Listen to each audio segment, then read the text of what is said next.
Ji welcome to our YouTube channel. Guys फिर से आपका अपने इस परिवार में स्वागत है।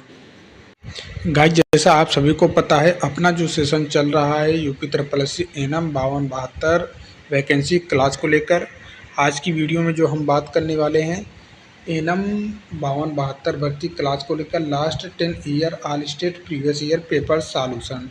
देखिए इसका वीडियो नंबर 16 है जो हम इस सेशन का last 10 year all state previous year paper solution करवा रहे हैं।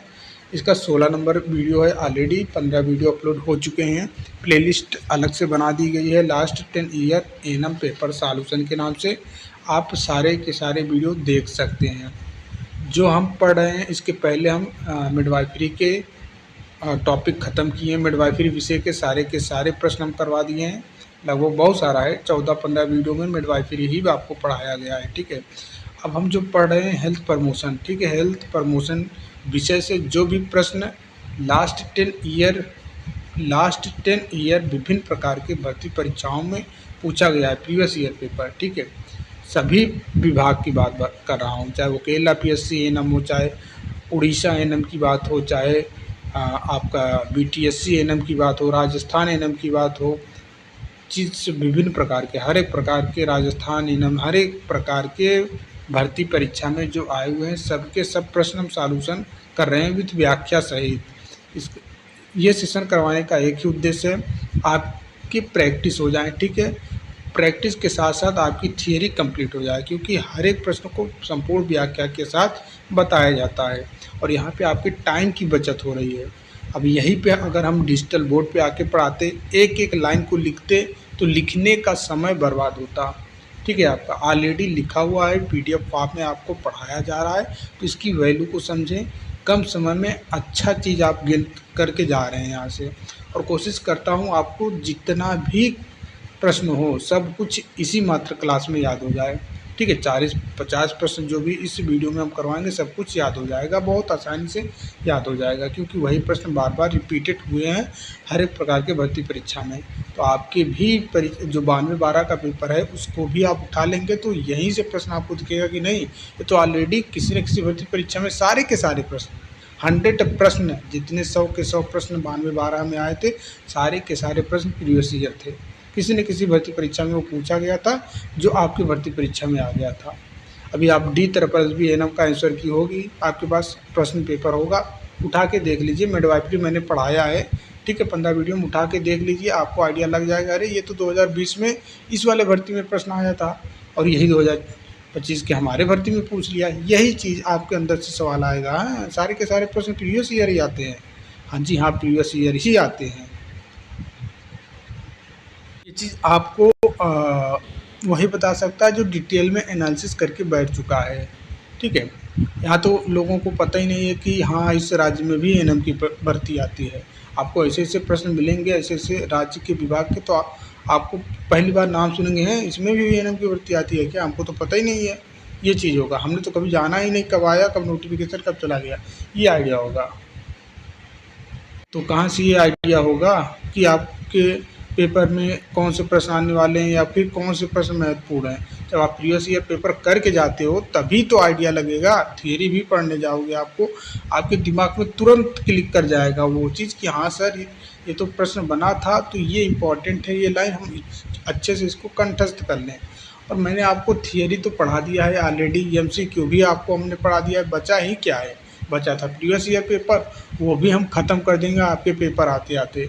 अब पूरा जो पढ़ाएंगे कम से कम 7-8 हज़ार प्रश्न प्रीवियस ईयर पेपर आपको करवा के जाएंगे पेपर से पहले। स्पीड अभी बनी नहीं है, जिस दिन वीडियो की स्पीड बन जाएगी दिन में 2-2 वीडियो 3-3 वीडियो आपको शुरू कर देंगे देना। ठीक है, लेकिन वो आप अपने एंड से एफर्ट नहीं लगाते हो, इस चीज़ से हम थोड़ा डिमोटिवेट हो जाते हैं। देखिए आज का पहला प्रश्न आपके सामने दिखाई दे रहा है, ये Kerala PSC public health nursing grade second 10 तारीख 11वां महीना 2020 में आया हुआ है। जैसा ऊपर लिखा है आप देख सकते हो, 2020 में ये केरला पीएससी एनएम का प्रश्न है। ठीक है, 2020 में आया हुआ है।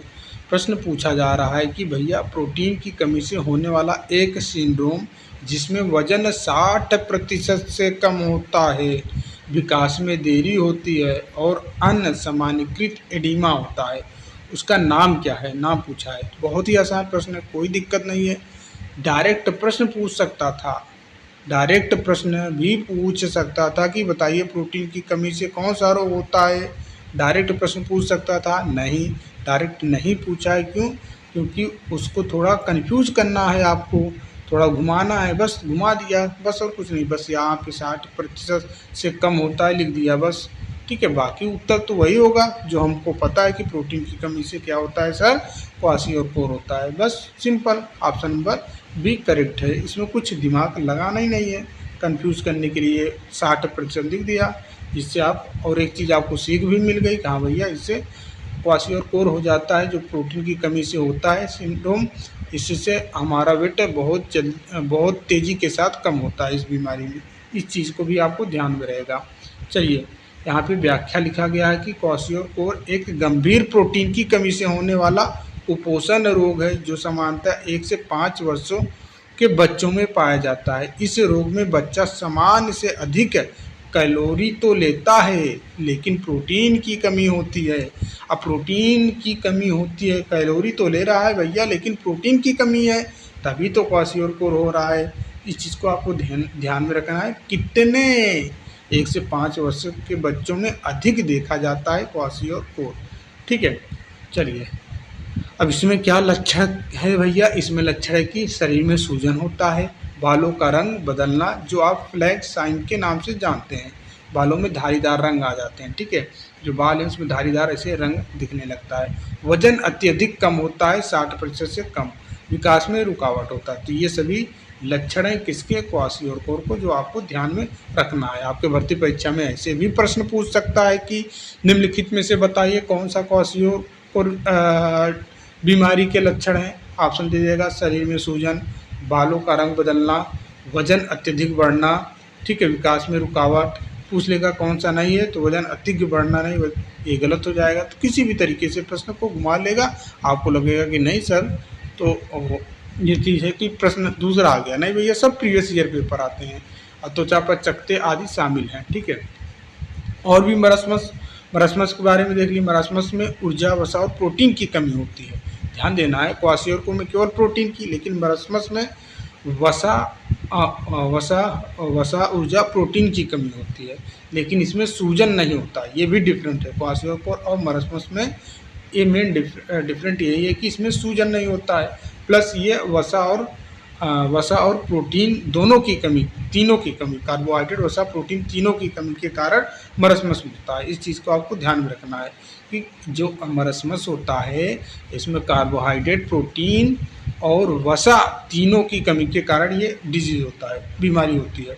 लेकिन वहीं पर क्वाशियोर जो है ये भैया केवल प्रोटीन की कमी से होता है, ठीक है। इस चीज़ को आपको ध्यान रखना है। लेकिन मरासमस में सूजन होता है, उसमें सूजन नहीं होता है।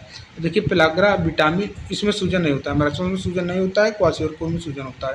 और देखिए, पेलाग्रा विटामिन B3 जिसका नाम है नियासिन की कमी से होता है, और रिकेट्स विटामिन D की कमी से होता है, जो हड्डियों की बीमारी है, ठीक है। तो पहले प्रश्न से हमने इतना सब कुछ सीखा। अगला प्रश्न आपके सामने दिखाई दे रहा है, केरला PSC एनम का ये प्रश्न है, ठीक है। पूछा जा रहा है कि एक जल में घुलनशील विटामिन है, जल में घुलनशील विटामिन। हमने आपको एक ट्रिक बताया था, वसा में कीड़ा, ठीक है, वसा में कीड़ा, ठीक है। अब देखिए, ये वसा में घुलनशील है, इसमें से अब जो दिख रहा है के, ठीक है, नहीं होगा, ए नहीं होगा, वसा में घुलनशील है। यहाँ पे देखिए कीड़ा आपने लिख दिया। बाकी डी देखिए, डी नहीं है, बच क्या रहा है, बी, ठीक है, बी। तो हमारा बी करेक्ट हो गया, जो जल में घुलनशील है, ठीक है। जल में घुलनशील 2 ही विटामिन हमको पता है, विटामिन बी और सी, ठीक है। बाकी वसा में के है, ई है, डी है और ए है, कीड़ा। तो इस चीज़ को आपको ध्यान में रखना है।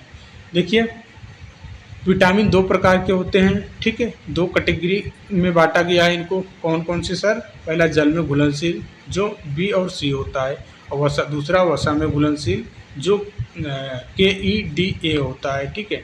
अब देखिए, बी कॉम्प्लेक्स जो बी, इसमें कई प्रकार शामिल होते हैं, जैसे कि B1 थायमिन हो गया, और राइबोफ्लोविन B2 हो गया, नियासिन B3 हो गया, पेंटाथोनिक एसिड B5 हो गया, पायरिडॉक्सिन B6 हो गया, बायोटीन, ध्यान देना, बायोटीन B7 हो गया, बायोटिन B7 हो गया, ठीक है, ओलेट B9 हो गया।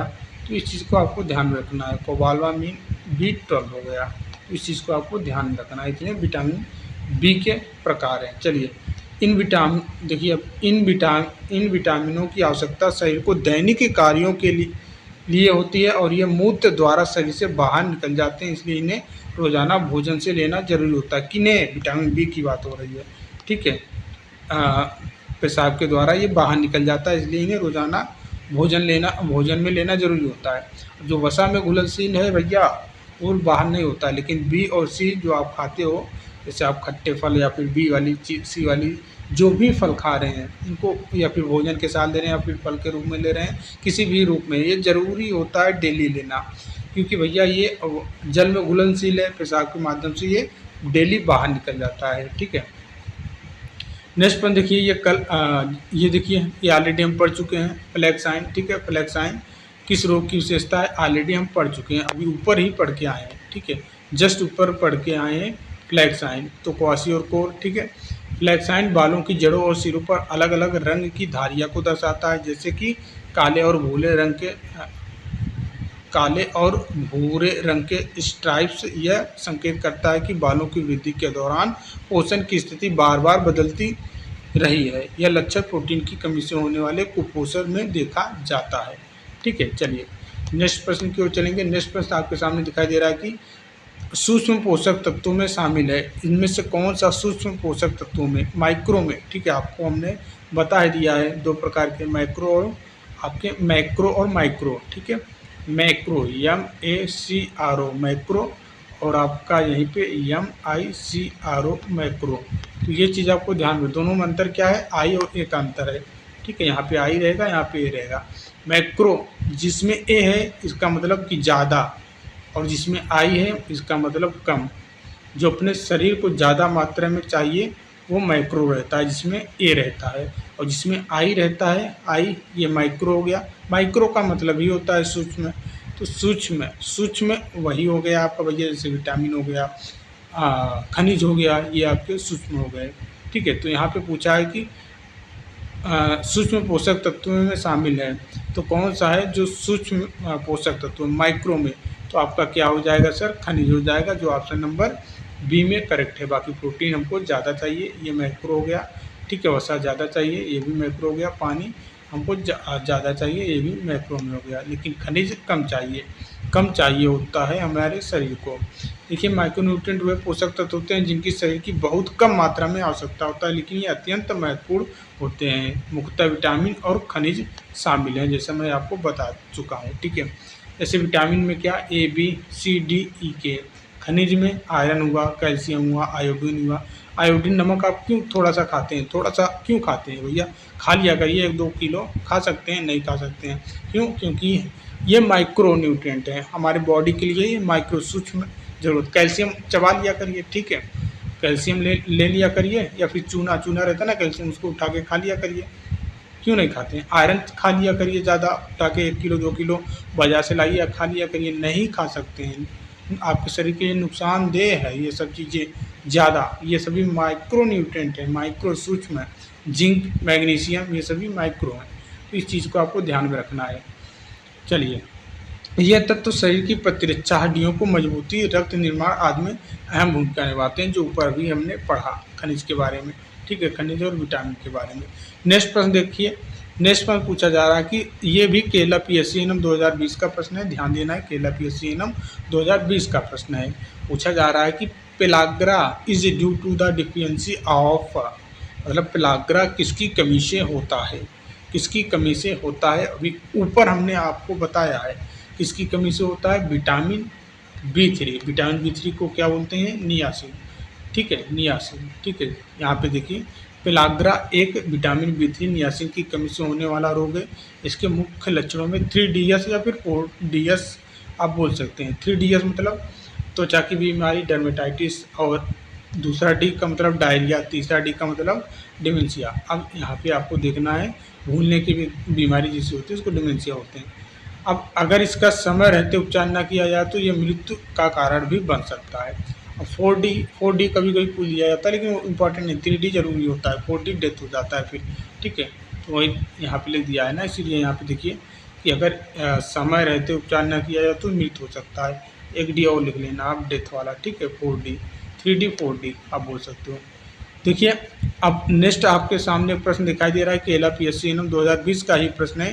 केरला PSC इनम 2020 का प्रश्न है। पूछा जा रहा है कि बॉडी मास इंडेक्स वाला एक व्यक्ति है जिसकी श्रेणी में देखिए एक 18.5 से लेकर 25 के बीच में बॉडी मास इंडेक्स वाला एक व्यक्ति है, ये किस श्रेणी में आता है? तो किस श्रेणी में आता है ये पूछा जा रहा है। A person with body mass index of 18.5 to 25 belong to the category of, तो ये किस में आएगा? अभी इसके पहले का जो वीडियो हम लेके आए थे, ठीक है, उसमें बताए थे भैया किस कैटेगरी में ये आएगा। देखिए 18.5 से लेकर 25 तक जो है बॉडी मास इंडेक्स जिसका है, जिस व्यक्ति का, वो नॉर्मल कैटेगरी में आता है, ठीक है, नॉर्मल वेट में आता है। ऑप्शन नंबर ए करेक्ट है, नॉर्मल वजन में आएगा, ठीक है। BMI बॉडी मास इंडेक्स एक ऐसा सूचांक है जो व्यक्ति की ऊंचाई और वजन के आधार पर मोटापा या फिर कमजोरी का आकलन करता है। इसकी गणना का सूत्र क्या है? हमने आपको बताया था, ऊपर आपको वेट लिखना है, ठीक है, बॉडी का वेट लिखना है, ठीक है, वेट लिखने के बाद बटे में आपको, ठीक है, ये वेट केजी में रहता है, ठीक है, बटे में आपको ऊंचाई, ठीक है, ऊंचाई लिखनी है मीटर में, उसके बाद उसका स्क्वायर कर देना है। इस चीज़ को आपको ध्यान में रखना है, तो आपका BMI निकल के चला आएगा। बस कैलकुलेशन नॉर्मल सा करना है। अब देखिए 18.5 यहाँ पे अंडर वेट माना जाएगा, 18.5 अंडर वेट, 18.5 से लेके 24.9 नॉर्मल वेट, और यहाँ पे 25 से लेके 29.9 ये ओवर वेट माना जाएगा, और यहीं पे 30 है तो भैया ये मोटापा की स्थिति हो जाएगी, ठीक है, 30 से ज़्यादा है तो मोटापा की स्थिति हो जाएगी। अब देखिए BMI का सही स्तर स्वास्थ्य के लिए आवश्यक है। समान BMI वाले जिनका BMI नॉर्मल है, ठीक है, उनको हृदय रोग कम होता है, डायबिटीज़ आदि से कम प्रभावित होते हैं, ठीक है। चलिए नेक्स्ट प्रश्न देखेंगे हम, केरला PSC इनम 2020 का ही प्रश्न है। पूछा जा रहा है कि निम्नलिखित में कौन सा खाद्य पदार्थ में मिलावट का उदाहरण है? थियरी जब हम आपको पढ़ा रहे थे वहाँ पे अच्छे से आपको क्लियर करवाए हैं मिलावट क्या होता है, मिलावट की पहचान क्या होती है, बहुत ही आसानी से आपको हम थियरी वाली वीडियो में बताए हैं। तो यही सब प्रश्न को देखते हुए थियरी आपको पढ़ाए हैं ताकि आपको दिक्कत ना हो। अगर हम ये सेशन ना पढ़ाते तब भी आप आसानी से कर लेते, क्योंकि ऑलरेडी थियरी में मैं सब कुछ कवर कर चुका हूँ। देखिए डबल रोटी में फोलिक एसिड मिलाना, अब सब में मिलाना है आपको, आप तो बोलोगे सर मिलावट पूछा है तो ये तो सही हो जाना चाहिए, ठीक है। फिर बोला है नमक में आयोडीन मिलाना, आप बोलोगे हाँ सर सही हो जाना चाहिए, ठीक है। काली मिर्च में पपीते के बीज मिलाना, गेहूं के आटे में लोहा मिलाना, सब में तो मिलावट है। आप मिलावट का परिभाषा क्या जानते हो? यही कि एक से दो तीन वस्तुएं ज़्यादा मिस हो तो वही मिलावट। लेकिन भैया ये क्या है, ये आप पढ़ रहे हैं न्यूट्रिएंट पोषण में, तो पहचान, ठीक है, मिलावट का उदाहरण है। अब देखिए यहाँ पे आप गलत हो जाओगे, ठीक, बहुत अच्छा प्रश्न है, मैं आपको टिप बता रहा हूँ। देखिए मिलावट वो चीज़ होता है जो दो वस्तुओं को मिलाने पर आप उसको आसानी से अलग ना कर पाए, उसको पहचान ना पाएँ कि भैया इसमें क्या है क्या नहीं है, ठीक है। जैसे चीनी ले लीजिए, नमक ले लीजिए, अब मिला दीजिए, आप पहचान नहीं पाएंगे कि पाउडर, चीनी का पाउडर ले लीजिए, उसमें नमक डाल दीजिए तो पहचान पाएंगे, दोनों का कलर सेम है, सफ़ेद सफ़ेद नहीं पहचान पाएंगे। वहीं पे डबल रोटी फोलिक एसिड में आप पहचान लेंगे आसानी से, ठीक है, उसको अलग भी कर लेंगे। जैसे नमक में आयोडीन मिला देंगे तो भैया ये भी आसानी से पहचान में आता है कि भैया आयोडीन का कलर अलग है, नमक का कलर अलग है, तो आप पहचान लेंगे, कोई दिक्कत नहीं है। और गेहूँ के आटे में लोहा, ये तो बहुत आसानी से दिख रहा है भैया, गेहूँ का आटा है उसमें लोहा डाल दिए तब भी आप पहचान लेंगे कि ये भैया मिलावट है, इसमें अलग हम इसको कर सकते हैं। लेकिन वहीं पे काली मिर्च और पपीते के बीज, ठीक है, काली मिर्च आपने देखा है, काली मिर्च जो वही गरम मसाला लेते हो काली मिर्च, ठीक है, ब्लैक ब्लैक रहता है ऐसे, ठीक है, ऐसे ब्लैक ब्लैक ऐसे शेप में रहता है, ठीक है, वो हो गया राउंड शेप में रहता है ऐसे ही। और आप पपीता ले लीजिए, पपीता का बीज सूखने के बाद वो भी बिल्कुल काली मिर्च जैसा रहता है। अब उसको मिलावट कर देंगे तो आप पहचानेंगे नहीं, ठीक है, पहचान ही नहीं पाएंगे कौन सा पपीता का बीज है कौन सा काली मिर्च का बीज है। तो वो हो गया आपका प्योर मिलावट, ठीक है, मिलावट का उदाहरण यही हो जाएगा ऑप्शन नंबर सी, काली मिर्च में पपीते का। मैं आपको समझाने के लिए थोड़ा देसी भाषा में लेके गया, ठीक है। देसी भाषा में मैं आपको लेके गया समझाने के लिए, ताकि आप समझ पाओ। और इस चीज़ को जो प्रश्न है, आगे भी ऐसे प्रश्न आपको देखने को मिल सकते हैं, ठीक है। तो यहाँ पे जब किसी खाद्य पदार्थ में जानबूझकर ऐसे तत्व मिलाए जाते हैं, अब देखिए जो मेन किताबी भाषा है वो किताबी भाषा में यहाँ पे लिखा गया है, बाकी मैं आपको जानबूझकर उस भाषा में बिल्कुल एकदम बोलते हैं देहाती भाषा में समझाने की प्रयास किया था ऊपर, लेकिन वही किताबी भाषा में आप समझना चाहते हैं तो किताबी भाषा में यहाँ पे लिखा गया है। जब किसी खाद्य पदार्थ में जानबूझकर ऐसे तत्व मिलाए जाते हैं जो उसकी गुणवत्ता को घटा देते हैं, उसे खाद्य अपमिश्रण, ठीक है, कहते हैं। काली मिर्च में पपीते के बीज मिलावट है, क्योंकि ये बीज सस्ते होते हैं और दिखने में काली मिर्च जैसे होते हैं, जबकि फोलिक एसिड, आयोडीन और लोहा मिलाना पोषण संवर्धन कहलाता है। ध्यान देना है, क्या कहलाता है? फोलिक एसिड, आयोडीन और लोहा मिलाना पोषण संवर्धन कहलाता है, जो पोषण बढ़ाने के लिए किया जाता है, ठीक है। ये चीज़ आपको ध्यान में रखना है, ठीक है, किताबी भाषा में। चलिए नेक्स्ट प्रश्न आपके सामने दिखाई दे रहा है, और ये प्रश्न आया है कहाँ पे? केरला PSC एनम 2022 में ये प्रश्न पूछा है। ध्यान देना है, केरला PSC एनम 2022 का प्रश्न है। पूछा जा रहा है विटामिन ए को किस अन्य नाम से जाना जाता है। अब आप बोलोगे कि सर इतना आसान प्रश्न क्यों करवा रहा हूँ? मैं करवा नहीं रहा हूँ, मैं खुद प्रश्न नहीं सेट किया हूँ, ये ऑलरेडी किसी न किसी भर्ती परीक्षा में आए हुए हैं। इतना आसान वो मैं आपको करवा रहा हूँ, ठीक है, वो आपको मैं करवा रहा हूँ। तो विटामिन ए रेटिनॉल हो गया, ठीक है। विटामिन ए का वैज्ञानिक रूप रेटिनॉल कहा जाता है। यह वसा में घुलनशील विटामिन है, आँखों की रोशनी के लिए आवश्यक होता है। इसकी कमी से नाइट ब्लाइंडनेस, रतौंधी हो सकती है। चलिए नेक्स्ट प्रश्न आपके सामने दिखाई दे रहा है, केरला PSC एनम 2022 का प्रश्न है, ठीक है। पूछा जा रहा है कि निम्नलिखित में से कौन सा मधुमेह के विकास के लिए जोखिम कारक नहीं है। ध्यान देना है, केरला PSC एनम 2022 का ये प्रश्न है। पूछा जा रहा है निम्नलिखित में कौन सा मधुमेह के विकास के लिए जोखिम कारक नहीं है, ठीक है, जोखिम कारक नहीं है। तो भैया विटामिन ए का अधिक सेवन ये नहीं है, बाकी वसा का अत्यधिक सेवन करेंगे तो मोटापा बढ़ेगा। अल्कोहल का सेवन करेंगे तब भी आपको दिक्कत है। कार्बोहाइड्रेट का अत्यधिक सेवन करेंगे तो भी आपका फैट ही बढ़ेगा, ठीक है। तो यहाँ पे मधुमेह विटामिन ए का सेवन से नहीं होता है, ठीक है। मधुमेह का मुख्य कारण वसा, कार्बोहाइड्रेट, शराब का अत्यधिक सेवन हो सकता है। विटामिन ए का अधिक सेवन से मधुमेह से संबंधित नहीं है, इसलिए इसका जोखिम कारक नहीं माना जाता है। नेक्स्ट प्रश्न देखिए, केरला PSC एनम 2022 का ही है। पूछा जा रहा है माइक्रो पोषक तत्व हैं, अब माइक्रो विटामिन है, ये हम आपको कितनी बार बता चुके हैं, ठीक है, ऊपर हम ये करके आए हुए हैं, ठीक है। नेक्स्ट प्रश्न देखिए, केरला PSC एनम 2022 का ही है।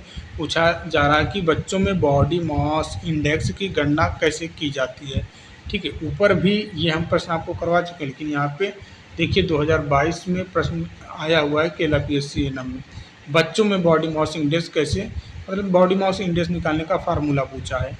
तो हमने आपको बताया है क्या, वजन आपको लेना है, ऊपर लिखना है केजी में, उसके बाद आपको ऊंचाई मीटर में लिखनी होती है, ठीक है, ऊंचाई मीटर में लिखनी होती है, जो ऑप्शन नंबर बी आपका करेक्ट है। और इसका वर्ग भी करना होगा, जो ऑप्शन में दिया नहीं है, ठीक है। यहाँ पे देखिए लिखा है ना, तो ऑप्शन नंबर बी करेक्ट है, ठीक है, ये आप पढ़ लेना। अब देखिए नेक्स्ट प्रश्न की ओर चल रहे हैं। नेक्स्ट प्रश्न केरला PSC एनम 2022 का ही है। पूछा जा रहा है कि भैया विटामिन सी का सबसे अच्छा स्रोत कौन सा है? विटामिन सी का तो भैया खट्टा कौन है? हरे पत्तीदार सब्जियां खट्टा है क्या? नहीं। गाजर खट्टा है क्या? दूध खट्टा है क्या? नहीं। आंवला आपका करेक्ट है, आंवला, ठीक है, ऑप्शन नंबर सी करेक्ट है। और ये प्रश्न केरला PSC एनम 2022 में आया है, ठीक है। देखिए आंवला विटामिन सी का सबसे समृद्ध स्रोत माना जाता है। इसमें प्रति 100 ग्राम में लगभग 600 मिलीग्राम तक, 100 ग्राम में 600 मिलीग्राम, ग्राम में समझ लेना, क्योंकि 100 ग्राम में 600 ग्राम कैसे संभव है, नहीं, 100 ग्राम में 600 मिलीग्राम तक विटामिन सी पाया जाता है। विटामिन सी को एस्कॉर्बिक एसिड कहा जाता है। यह प्रतिरक्षा तंत्र, घाव बनने और कोलेजन उत्पादन के लिए ज़रूरी होता है। थियरी मैंने बहुत बेहतरीन तरीके से हेल्थ प्रमोशन आपका करवाया है, प्लस MCQ भी मैंने करवाया है बहुत भी ज़्यादा बेहतरीन तरीके से। 4-5 पार्ट में मैंने आपको थियरी बताया, वीडियो आप प्लेलिस्ट बनी है वो जाके देख लेना, ठीक है, बहुत ही बेहतरीन तरीके से बता दिया है, शायद वो आपको कोई ही बता पाए। देखिए केरला PSC एनम 2022 का प्रश्न पूछा जा रहा है कि भारत में प्रोटीन ऊर्जा कुपोषण का अधिकतम व्यापक रूप है। प्रोटीन ऊर्जा कुपोषण का अधिकतम व्यापक रूप है, तो भैया ये मरासमस है। ऑप्शन नंबर सी करेक्ट है। प्रोटीन ऊर्जा, मतलब प्रोटीन ऊर्जा कुपोषण पूछा है, खाली प्रोटीन नहीं पूछा है, प्रोटीन ऊर्जा कुपोषण पूछा है। ठीक है, अब ये यहाँ पे थोड़ा गलती कर दिया है इन्होंने। ठीक है, इसको सुधार कर लेना। केवल ऑप्शन ए, केवल ऑप्शन आपका सी सही है, मरासमस। ठीक है, अब देखिए वहीं पे यहाँ पे ये प्रश्न, ये वही वाला प्रश्न है। ठीक है, भारत में प्रोटीन ऊर्जा कुपोषण का सर्वाधिक समान रूप क्या है, तो यहाँ पे हो जाएगा marasmus. Option number C correct है। ठीक है, अब क्वासियर कोर है, क्वासियर कोर है, ये केवल प्रोटीन से होता है। ठीक है, इस चीज़ को आपको ध्यान में रखना है। भारत में प्रोटीन ऊर्जा कुपोषण, ठीक है, पीईएम, ठीक है, पीईएम प्रोटीन एनर्जी मालन्यूट्रिशन का सबसे समान और गंभीर रूप मरासमस होता है। यह मुख्यतः सूखा और अत्यधिक गरीबी से प्रभावित क्षेत्रों में पाया जाता है। मरासमस तब होता है जब बच्चे को लंबे समय तक पर्याप्त कैलोरी और प्रोटीन नहीं मिलती है। इससे शरीर की वसा और मांसपेशियां गलने लगती है, बच्चा बहुत कमज़ोर होता है, दुबला पतला हो जाता है, हड्डियां उभरी हुई दिखती हैं और त्वचा में लचीलापन कम हो जाता है। तो ये चीज़ हो गया। देखिए नेक्स्ट प्रश्न केरला पीएससी एनम 2022 में पूछा है कि विटामिन डी की कमी से कौन सा रोग होता है। रिकेट्स होता है, कोई दिक्कत ही नहीं है। खुश होने के लिए आयोग ने ये प्रश्न दिया था कि बच्चे खुश हो जाएं। विटामिन डी की कमी से बच्चों में रिकेट्स रोग होता है। यह एक हड्डियों से संबंधित रोग है जिसमें शरीर में कैल्शियम और फास्फोरस का अवशोषण ठीक से नहीं हो पाता। इसमें हड्डियां कमज़ोर, नरम, टेढ़ी मेढ़ी हो जाती हैं। विशेष तब पैरों में यह रोग विशेष रूप से उन बच्चों में पाया जाता है जो पर्याप्त धूप में नहीं जाते हैं, जिनका खान पान संतुलित नहीं होता है। ठीक है, क्योंकि धूप से भी विटामिन डी हमको मिलता है जो कि फ्री में मिलता है। ठीक है, नेक्स्ट प्रश्न देखिए आपके सामने केरला पीएससी एनम 2023 में। अब 2023 के प्रश्न स्टार्ट हो गए हैं। एक वर्ष की आयु के शिशु को एक दिन में लगभग कितने कैलोरी की आवश्यकता होती है। ऑप्शन नंबर आपका यहाँ पे भी करेक्ट हो जाएगा, 1000 कैलोरी। देखिए एक वर्ष की शिशु की शारीरिक वृद्धि और मस्तिष्क के विकास के लिए लगभग 1000 कैलोरी प्रतिदिन की आवश्यकता होती है। साथ ही इसमें उसे लगभग 11 ग्राम प्रोटीन देना भी आवश्यक होता है। यह ऊर्जा बच्चे की हड्डियों, मांसपेशियों और अंगों और मानसिक विकास में सहयोग करती हैं। यदि कैलोरी या प्रोटीन की मात्रा कम कर दी जाए तो इसके विकास रुक सकता है, बच्चों का विकास इससे रुक सकता है कम करने से। ठीक है, चलिए नेक्स्ट प्रश्न देखिए आपके केरला पीएससी एनम 2023 का ये प्रश्न है। प्रश्न पूछा जा रहा है कि भैया एंटी स्टेरिलिटी विटामिन क्या कहलाता है। ये हम लास्ट वाली वीडियो में किए थे, विटामिन ई को। ठीक है, विटामिन ई को एंटी स्टेरिलिटी या फिर एंटीऑक्सीडेंट कहा जाता है। देखिए विटामिन ई को एंटी स्टेरिलिटी विटामिन कहा जाता है क्योंकि यह प्रजनन प्रणाली के स्वस्थ को रखने में सहायक होता है। यह वसा में घुलनशील विटामिन है जिसको टोकोफेरॉल के नाम से जाना जाता है। शरीर की प्रतिरक्षा प्रणाली को मजबूत करता है जो एंटीऑक्सीडेंट का काम करता है और कोशिकाओं को ऑक्सीडेटिव क्षति से बचाता है। इसके अच्छे स्रोत कौन से हैं? बीज हुआ, मेवा हुआ, पालक हुआ, वनस्पति तेल हुआ, विटामिन ई के अच्छे स्रोत। नेक्स्ट प्रश्न आपके सामने दिखाई दे रहा है केरला पीएससी एनम 2023 का ही प्रश्न है। कौन सा रोग विटामिन सी, कोई दिक्कत नहीं है, आसान प्रश्न है, हलवा प्रश्न है। Scurvy, vitamin C, vitamin C की कमी से स्कर्वी रोग होता है। यह जल में घुलनशील विटामिन है, ध्यान देना है, जल में घुलनशील विटामिन है जो शरीर में नहीं बनता, इसलिए इसे आहार से प्राप्त करना अनिवार्य होता है। विटामिन सी की कमी से मसूड़े फूल जाते हैं, खून आता है, त्वचा पर धब्बे पड़ते हैं, घाव भरने में समय लगता है। अच्छे स्रोतों में आंवला, नींबू, संतरा और पत्तेदार फल आते हैं। नेक्स्ट प्रश्न देखिए केरला पीएससी एनम 2017 का ये प्रश्न है। ठीक है, 2017 का, यही अभी हम 2022 में ऐसे ही प्रश्न देख चुके हैं कि समान बॉडी मास इंडेक्स कितना होता है, समान नॉर्मल। ठीक है, तो नॉर्मल कितना होता है सर, आप सभी को पता है कि सर ने बताया 18.5 से लेकर 24 या फिर 25 तक आप मान सकते हैं, लेकिन 18 मिनिमम है आपका। ऑप्शन नंबर बी करेक्ट है यहाँ पे। देखिए बॉडी मास इंडेक्स ये आप पढ़ लेना, कोई दिक्कत नहीं है। देखिए याद हो रहा है नहीं याद हो रहा है, वही प्रश्न बार बार आपको दिखाई दे रहा है, तो अब आपको याद हो रहा है ना, मैं बोला था आपको याद हो जाएगा, तो बिल्कुल याद हो जाएगा। रतौंधी किस विटामिन की कमी से होता है, बहुत ही आसान प्रश्न है, 2023 में पूछ लिया था केरला पीएससी एनम में। ठीक है, विटामिन ए से, विटामिन ए की कमी से रतौंधी होती है। इस स्थिति में व्यक्ति को रात या फिर कम रोशनी देखने में कठिनाई होती है। विटामिन ए को रेटिनॉल कहा जाता है और यह आंखों की रोशनी बनाए रखने में अत्यंत आवश्यक है। इसके अच्छे स्रोत में जैसे पालक हुआ, गाजर हुआ, दूध हुआ, मक्खन हुआ और पीले नारंगी फल, ध्यान देना, पीले नारंगी फल, पपीता, आम, ठीक है, पपीता आम में भी पाया जाता है, पीला नारंगी रहता है ना पपीता आम, जैसे आम शामिल है, ठीक है, इस चीज़ को आपको ध्यान में रखना है। नेक्स्ट प्रश्न देखिए, ताज़ा भोजन में कौन सा विटामिन अधिक मात्रा में पाया जाता है? ठीक है, देखिए फ्रेश फूड विटामिन के नाम से स्कर्वी को स्कर्वी बोले हैं, विटामिन सी को जाना जाता है, ठीक है, विटामिन सी को। तो आपको ध्यान में रखना है कि भैया फ्रेश फूड विटामिन किसे कहते हैं? विटामिन सी को। विटामिन सी को फ्रेश फूड विटामिन के नाम से जाना जाता है। देखिए यहाँ पे व्याख्या में लिखा हुआ है कि विटामिन सी को फ्रेश फूड विटामिन कहा जाता है क्योंकि यह मुख्यतः ताजे फलों और सब्जियों में पाया जाता है। यह गर्मी में जल्दी नष्ट हो जाता है और पकाने से इसकी मात्रा कम हो जाती है, इसलिए इसे कच्चे रूप में खाना फ़ायदेमंद होता है, ठीक है। कच्चे रूप में आप नींबू पका के खाते हो क्या? नहीं सर, कच्चे हम खाते हैं, उसका रस लेते हैं। आम पका के खाते हो क्या? नहीं सर, कच्चा आम को खाते हैं। क्यों कच्चा खाते हैं? ताकि हमको जो उसमें खट्टे वाली चीज़ जैसे कि नींबू हुआ, आंवला हुआ, संतरा हुआ, ये सभी चीज़ें क्यों पका के नहीं खाते हैं? क्योंकि सर उसमें विटामिन सी की मात्रा नष्ट हो जाती है, इसलिए हम उसको पकाते नहीं हैं, इसलिए कच्चा खाते ताकि हमारे शरीर को फ़ायदेमंद हो सके। विटामिन सी एक एंटीऑक्सीडेंट है लेकिन ई की तुलना में कम ही है। आपके भर्ती परीक्षा में पूछ लेगा कि निम्नलिखित में से बताइए एंटीऑक्सीडेंट विटामिन कौन सा है, और ऑप्शन में दे देगा सी और ई, ठीक है। अभी जब मैं टेस्ट लेता हूँ तो कई ऐसे सटीक ऑप्शंस रखते हैं हम, ठीक है, जिसमें आपको कन्फ्यूजन हो जाता है, तो फिर आप गूगल करते हैं तो पाते हैं उत्तर गलत होता है, तो गूगल भी आपको गलत ही उत्तर बताएगा। देखिए गूगल को इंसान ने बनाया है, ठीक है, इस चीज़ को आपको ध्यान में रख के चलना है कि गूगल को इंसान ने ही बनाया है, ना कि गूगल ने इंसान को बनाया है। गूगल जो गूगल पे आप देखते हो, इसको किसने बनाया है? इंसान ने बनाया है। किसने? इंसान, ठीक है, गूगल को इंसान ने बनाया है, ना कि गूगल ने इंसान को बनाया है। इस चीज़ को ध्यान में रख के चला करें। तो गूगल से मिस्टेक होगी, इंसान से मिस्टेक होती है तो गूगल से क्यों नहीं होगी भैया? भैया इंसान से मिस्टेक होती है तो गूगल से भी मिस्टेक होती है।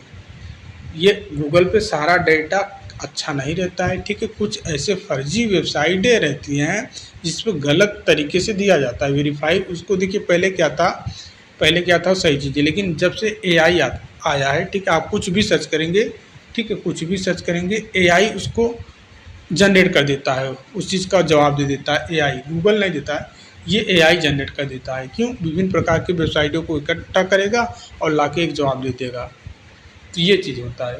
तो गूगल पे भी सारी चीज़ें नहीं सही रहती हैं, इस चीज़ को मैं बार बार बोलता हूँ और अभी बोल रहा हूँ। देखिए विटामिन सी को फ्रेश फूड विटामिन कहा जाता है, ये मैंने आपको बता ही दिया है, ठीक है। चलिए नेक्स्ट प्रश्न देखिए, ये राजस्थान एनएचएम में आ गया है 2016 में। कितनी बार अभी ऊपर हम पढ़ के आए हैं ना, विभिन्न प्रकार के केला पीएससी में देखें। अब यहाँ पे देखिए राजस्थान में ये प्रश्न पूछ लिया है, विटामिन ए की कमी से कौन सा रोग होता है? तो कौन सा होता है सर? रतौंधी। नेक्स्ट प्रश्न देखिए, विटामिन ए वसा में, देखिए अब इसकी व्याख्या आप देख लीजिए। विटामिन ए वसा में घुलनशील विटामिन है, इसका रासायनिक नाम रेटिनॉल होता है। यह आंखों की रोशनी, त्वचा की सेहत और प्रतिरक्षा प्रणाली के लिए जरूरी होता है। इसकी कमी से रतौंधी होता है, जीरोप्थैल्मिया जैसे आंखों की बीमारियां होती है। बाकी विकल्पों में क्या? बेरी या थायमिन विटामिन B1 की कमी से होता है। Scurvy vitamin C ascorbic acid की कमी से होता है। रिकेट्स विटामिन डी की कमी से बच्चों में होता है, जिसमें हड्डियां मुलायम हो जाती हैं। नेक्स्ट पर देखिए, राजस्थान एनएचएम एनम 2016 में आया हुआ है पेलाग्रा। अब देखिए ऊपर हम पढ़ के आए हुए हैं ना, किसमें ये पढ़ के आए थे हम ऊपर, ठीक है, ये प्रश्न को ऊपर पढ़ के आए हैं केरला पीएससी एनम से। अब यहीं पे राजस्थान एनम में ये प्रश्न दिखाई दे रहा है, पेलाग्रा किस विटामिन की कमी से होता है? तो नियासिन, विटामिन नियासिन, ठीक है, B3। अब इसकी व्याख्या आप पढ़ लेंगे। इसको 3D के नाम से भी जाना जाता है, या तो 3D आप बोल सकते हो या तो 4D। जब डेथ शामिल करेंगे तो 4D, डेथ को शामिल नहीं कर रहे हैं तो 3D बोलेंगे। पेलाग्रा एक गंभीर रोग है जो नियासिन विटामिन B3 की कमी से होता है। इसके लक्षण में क्या सर? त्वचा पे चकत्ते, दस्त, मानसिक भ्रम, कमजोरी। ठीक है, 3D यहाँ पे डर्मेटाइटिस, डायरिया और डिमेंशिया, इस चीज़ को आपको ध्यान में रखना है। बाकी राइबोफ्लोविन जो दिया है ये विटामिन B2, इसकी कमी से क्या होता है सर? होठों पर दरारें, जीभ में सूजन होता है। एस्कॉर्बिक एसिड, इसकी कमी से स्कर्वी रोग होता है। थायमिन B1 की कमी से बेरी रोग होता है, ये आपको ध्यान में रखना है। नेक्स्ट पर देखिए आपके सामने दिखाई दे रहा है, राजस्थान एनएचएम 2016 में पूछा गया था, जो इन्फाइटोमीटर है ये बच्चों में क्या मापता है? तो इन्फाइटोमीटर का मतलब ये होता है ऊंचाई का मापना। ऑप्शन नंबर सी करेक्ट है। ठीक है, देखिए इन्फेंटोमीटर एक उपकरण है जिनका प्रयोग 0 से 2 वर्ष के बच्चों की ऊंचाई लंबाई को मापने। इन्फेंट, देखिए इन्फेंट मतलब क्या? बच्चा हुआ ना, छोटा सा बच्चा, इन्फेंट। तो ऐसे भी आप ध्यान में, ये अगर आपको नहीं याद होगा तो ऐसे आप याद करना, इन्फेंट मतलब बच्चा, मीटर मतलब क्या? दूरी मापना, बच्चा की ऊंचाई मापना, तो ऐसे भी आपको याद रहेगा। बच्चों को सीधा लिटाकर उसकी सिर से पांव तक की लंबाई मापी जाती है। सीधा लिटा देते हैं और सिर से लेकर पांव तक की लंबाई मापते हैं इस उपकरण के माध्यम से। बाकी सिर की माप भैया, सिर की माप इसके लिए हेड सरकमफेरस टेप का प्रयोग किया जाता है। सरकमफेरस टेप का प्रयोग किया जाता है सिर की माप के लिए। वजन, इसे मापने के लिए बेबी वेट स्केल का उपयोग किया जाता है। और वहीं पे जो आपका ऑप्शन में दिया था फॉन्टेनल, यह सिर की मुलायम हड्डियों के जोड़ होते हैं जो स्पर्श करके जांचा जाता है, स्पर्श करके जांचा जाता है। नेक्स्ट प्रश्न, रतौंधी रोग किसकी कमी से होता है? ऊपर अभी आप तो पढ़ के आए विटामिन ए, यहाँ पे बस लैंग्वेज घुमा दिया है, रतौंधी डायरेक्ट बोल दिया है विटामिन ए। ठीक है, बाकी यह रतौंधी क्या है सर? देखिए रतौंधी नाइट ब्लाइंडनेस विटामिन ए की कमी से होता है। ये आंखों में पाए जाने वाले रोड सेल में पाए जाने वाले पिगमेंट, ठीक है, रोडोप्सिन के निर्माण में रुकावट पैदा करता है। इससे व्यक्ति को रात या कम रोशनी में देखना मुश्किल हो जाता है। ठीक है, अन्य विकल्पों की व्याख्या बोलें तो भैया विटामिन B12 इसकी कमी से मेगाब्लास्टिक एनीमिया। ध्यान देना, एनीमिया अगर पूछ लिया जाएगा विटामिन B12 की कमी से क्या होता है, तो मेगाब्लास्टिक एनीमिया, पूरा नाम बोलना है, मेगाब्लास्टिक एनीमिया, ना कि एनीमिया, खाली एनीमिया नहीं बोलना है, मेगाब्लास्टिक एनीमिया बोलना है विटामिन B12 की। और कैल्शियम इसकी कमी से मांसपेशियों में कमजोरी, हड्डियां कमजोर होना होता है। ठीक है, विटामिन सी इसकी कमी से स्कर्वी होता है। तो ये आपको ध्यान में रखना है। नेक्स्ट प्रश्न आपके सामने दिखाई दे रहा है, एनीमिया के लक्षण क्या हैं? बहुत ही आसान प्रश्न है सर। भूख नहीं लगना, ठीक है, भूख नहीं लगना, सांस में कठिनाई, त्वचा का पीलापन, तो ये सभी लक्षण हैं उपरोक्त सभी। Option number D. और ये राजस्थान एनएचएम 2016 में प्रश्न आया हुआ है। ठीक है, देखिए एनीमिया भैया तब होता है जब शरीर में एचबी तथा आरबीसी की मात्रा कम हो जाती है। इसके कारण शरीर पर्याप्त ऑक्सीजन नहीं मिल पाता है, जिससे ये लक्षण दिखाई देते हैं भैया, भूख नहीं लगना, सांस फूलना, ठीक है, सांस फूलना, चेहरे और त्वचा का पीला होना, ये सारी चीज़ें दिखाई देती है। नेक्स्ट प्रश्न आपके सामने दिखाई दे रहा है, ये भी राजस्थान एनएम 2016 में आया हुआ है। पूछा जा रहा है विटामिन सी की कमी से कौन सा रोग होता है? कुछ है ही नहीं, आँख बंद करके स्कर्वी लगा के चले आइए। ठीक है, स्कर्वी एक रोग है जो विटामिन सी एस्कॉर्बिक एसिड की कमी से होता है। यह विटामिन कोलेजन उत्पादन में सहायक होता है। ये लाइन इंपॉर्टेंट है, विटामिन सी कोलेजन उत्पादन में सहायक होता है। इसकी कमी होने पर मसूड़े में खून आना, दांतों की कमजोरी, जोड़ों में दर्द आदि लक्षण होते हैं। अन्य विकल्पों की व्याख्या बोलें तो सर रिकेट्स विटामिन डी की कमी से होता है। टीबी आपको पता ही है माइकोबैक्टीरियम ट्यूबरकुलोसिस बैक्टीरिया से होता है। पोषक तत्वों की कमी से नहीं होता है टीबी, तो ये भी आपको ध्यान रखना है। देखिए नेक्स्ट वन, विदाउट स्पॉट किस विटामिन की कमी से होता है? कुछ है ही नहीं, विटामिन ए। ठीक है, व्याख्या में देखेंगे हम, विदाउट स्पॉट आंखों के सफ़ेद हिस्से जिसका नाम स्क्लेरा है पर दिखाई देने वाला एक सफ़ेद सूखा तिकोनी धब्बा होता है। यह विटामिन ए की कमी से होता है। विटामिन ए आंखों की रोशनी बनाए रखने में सहायक होता है और इसकी कमी से रतौंधी और अंधापन हो सकता है। इस चीज़ को आपको ध्यान में रखना है। नेक्स्ट पर देखिए, राजस्थान एनएम 2016 में आया हुआ है, प्रश्न पूछा जा रहा है प्रोटीन का अच्छा स्रोत क्या है? हम कर चुके हैं, अंडा प्रोटीन का अच्छा स्रोत है। ये हम लास्ट वाली वीडियो में किए हुए हैं। अंडा एक संपूर्ण प्रोटीन स्रोत है जिसमें सभी 9 आवश्यक अमीनो एसिड प्रोटीन का निर्माण कितना होता है? 20 प्रकार के अमीनो एसिड से, जो 11 हमारी बॉडी खुद बना लेती है, 9 बाहर रूप से भोजन के माध्यम से हमको लेना होता है, ठीक है, तभी प्रोटीन का निर्माण होता है 20 अमीनो एसिड से। तो भैया यहाँ पे देखिए, अंडा एक संपूर्ण प्रोटीन स्रोत है जिसमें 9 आवश्यक अमीनो एसिड होते हैं, बाकी 11 तो हमारा शरीर खुद बना ले रहा है, 9 की ज़रूरत है जो अंडे से हमको मिल जा रहा है, इसलिए एक अंडा को इसलिए संपूर्ण प्रोटीन स्रोत माना जाता है, ठीक है। एक अंडे से लगभग 6 से 7 ग्राम प्रोटीन पाया जाता है। मांसपेशियों के विकास और शरीर की मरम्मत के लिए बहुत उपयोगी होता है। अब देखिए, कार्बोहाइड्रेट और पोटेशियम का स्रोत केला है। केला से हमको क्या मिलता है? कार्बोहाइड्रेट और पोटेशियम मिलता है। पालक से क्या मिलेगा? आयरन और विटामिन मिलेगा। आलू से क्या? फाइबर और कार्बोहाइड्रेट हमको मिलेगा। नेक्स्ट प्रश्न आपके सामने दिखाई दे रहा है, राजस्थान एनएचएम एनम 2016 में यह प्रश्न पूछा है कि 1 ग्राम कार्बोहाइड्रेट से कितने किलो कैलोरी ऊर्जा मिलती है? कुछ है ही नहीं है, ठीक है, कुछ है क्या दिक्कत नहीं सर, 4 kcal, ठीक है। देखिए, 1 ग्राम कार्बोहाइड्रेट से लगभग 4 किलो कैलोरी ऊर्जा प्राप्त होती है। प्रोटीन भी प्रति ग्राम 4 kcal ऊर्जा देती है, लेकिन वसा सर 9 kcal कार्बोहाइड्रेट शरीर की प्राथमिक ऊर्जा स्रोत होते हैं। तो ये चीज़ आपको ध्यान में रखना है। नेक्स्ट पर देखिए, राजस्थान एनएचएम एनम 2016 में पूछा गया है कि 0 से लेकर 5 वर्ष के बच्चों में विटामिन ए की कुल कितनी खुराकें दी जाती हैं? तो सर कुल 9 खुराकें दी जाती हैं, 9 खुराक, ठीक है। 0 से लेकर 5 वर्ष तक के बच्चों को कुल 9 खुराकें दी जाती हैं। पहली खुराक 9 माह पर दिया जाता है, जो MMR के साथ दे देते हैं, ठीक है, MMR का टीका देते हैं तो उसके साथ दे देते हैं विटामिन ए का 1 लाख आयु में, ठीक है। और दूसरी खुराक हर 6 माह पर, ठीक है, दूसरी से 9वीं खुराक तक जब देंगे, दूसरी से 9वीं, हमने पहले 9 माह पे दे दिया पहली खुराक, ठीक है, MMR के साथ, ठीक है, MMR के साथ हमने दे दिया पहली खुराक 9 माह पे। अब दूसरी खुराक अब इसी 9 महीने में 6 और जो देना है, मतलब 15 महीने पे। तीसरी फिर 21 महीने पे, मतलब 6 आपको जोड़ते जाना है 5 साल तक। ये चीज़ आपको ध्यान में रखना है। देखिए, दुग्ध उत्पादन कराने वाली माता को कितनी अतिरिक्त कैलोरी की आवश्यकता होती है? कोई दिक्कत नहीं है। दुग्ध उत्पादन करने वाली माता को 500 किलो कैलोरी की अतिरिक्त आवश्यकता होती है। स्तनपान कराने वाले महिलाओं को समान से लगभग 500 kcal अधिक ऊर्जा की आवश्यकता होती है।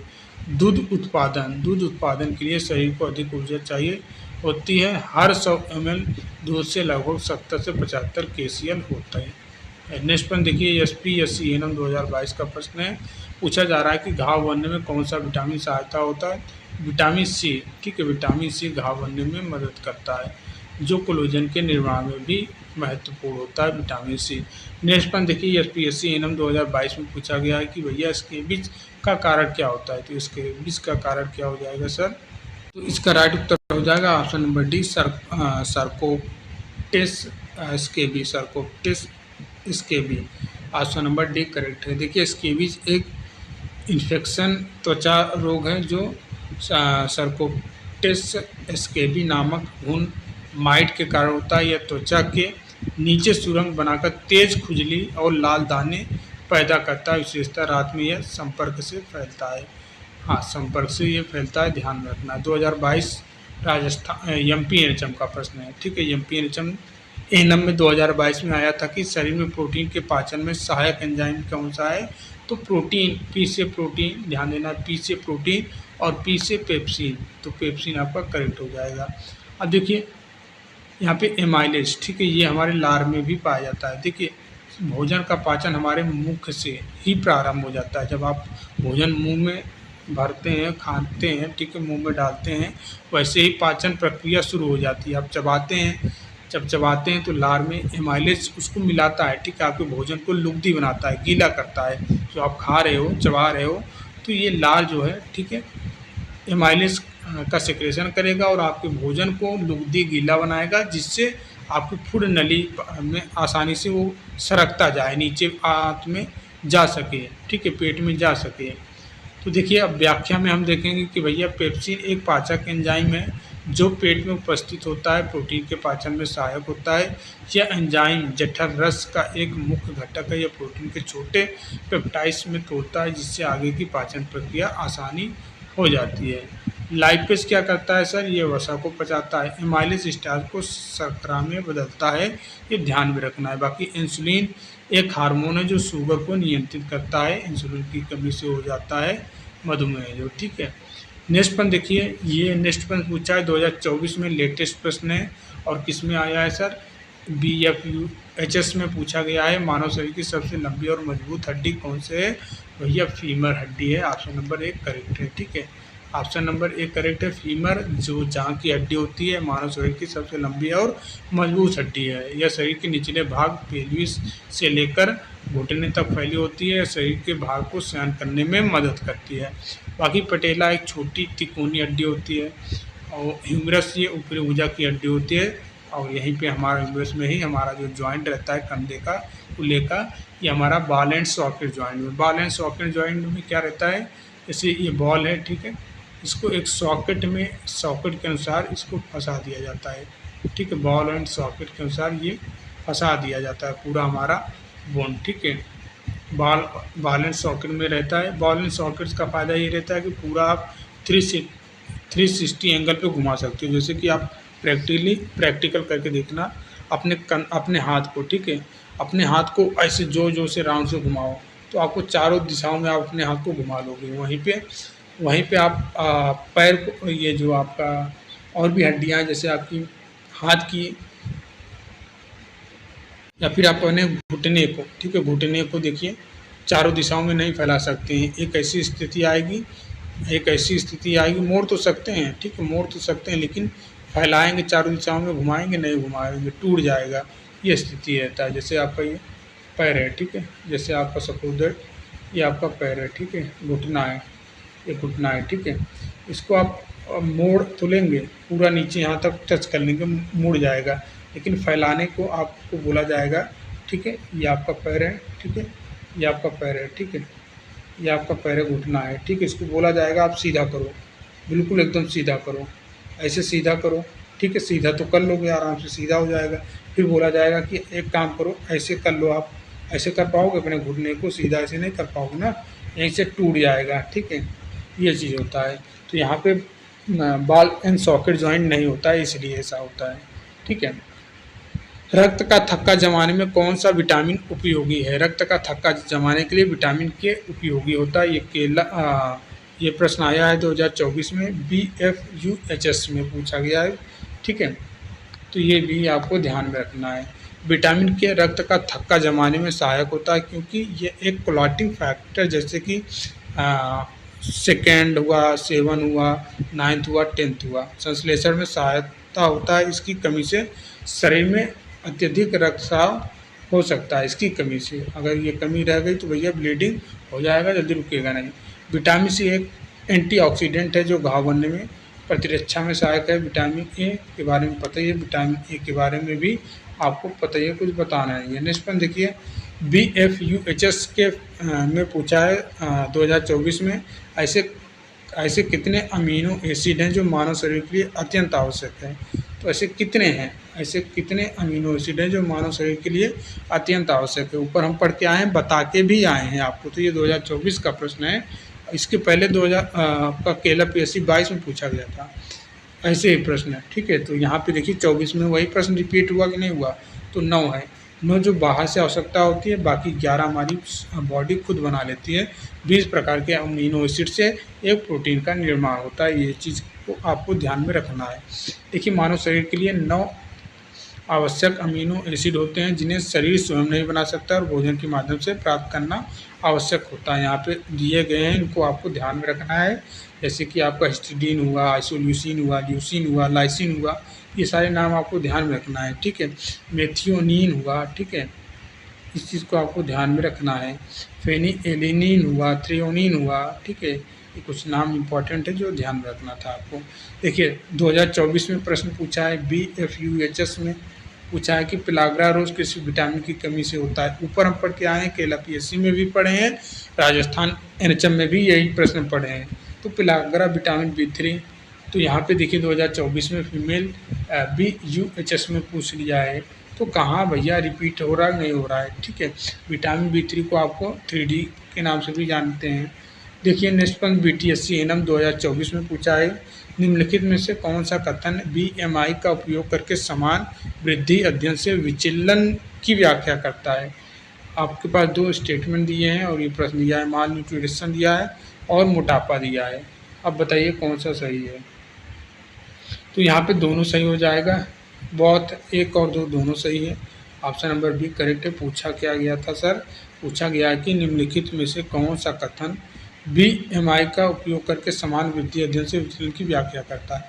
बीएमआई कुपोषण बॉडी मास इंडेक्स निकालते हैं तो आप वहाँ पे मोटापा भी निकाल पाते हैं और माल न्यूट्रिशन भी निकाल पाते हैं, तो यहाँ पे दोनों कथन सही हो जाएगा। देखिए बाकी व्याख्या में देखेंगे, बीएमआई वजन केजी ऊंचाई और केजी और ऊंचाई मीटर स्क्वायर के अनुपात में निकाला जाता है। बीएमआई कम होने पर कुपोषण की पहचान होती है, वहीं पे बीएमआई अधिक होने पर मोटापा का संकेत होता है। इसलिए बीएमआई का उपयोग दोनों स्थितियों, कुपोषण और स्थूलता की पहचान करने के लिए किया जाता है, मोटापा की पहचान करने के लिए किया जाता है। नेक्स्ट पर देखिए बिहार एनएम 2024 में आया हुआ है, पूछा जा रहा है कि निम्नलिखित में से कौन सा कार्बोहाइड्रेट का मुख्य स्रोत है। स्टार्च भी है, शुगर भी है, तो ऑप्शन नंबर आपका यहाँ पे सी हो जाएगा। 1 और दोनों सही है, ऑप्शन नंबर सी करेक्ट है।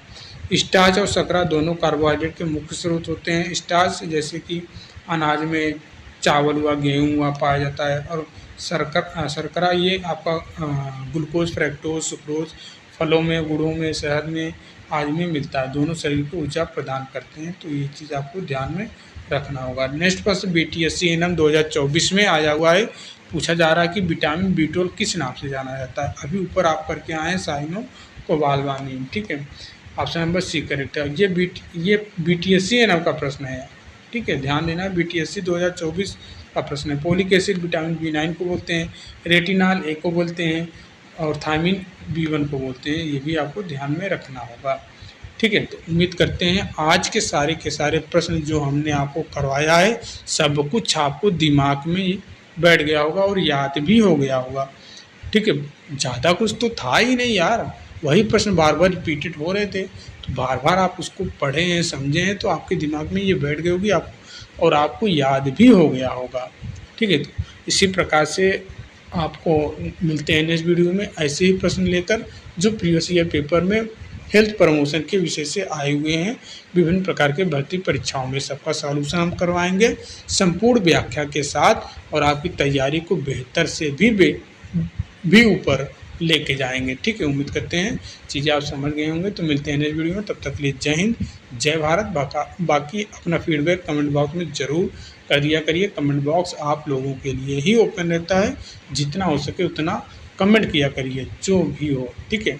तो मिलते हैं नेक्स्ट वीडियो में, तब तक के लिए जय हिंद, जय भारत। पढ़ते रहिए और हो सकता है इसका नोट भी आप बना लेना, ठीक है। इस क्लास को शेयर कर दिया करिए, नहीं कर पाते हैं तो भैया स्टेटस लगा सकते हैं, बता सकते हैं कि हाँ हम अपनी पढ़ाई को कर रहे हैं, ऐसे हमारी पढ़ाई चल रही है, ठीक है। तो मिलते हैं नेक्स्ट वीडियो में, तब तक के लिए जय हिंद, जय भारत।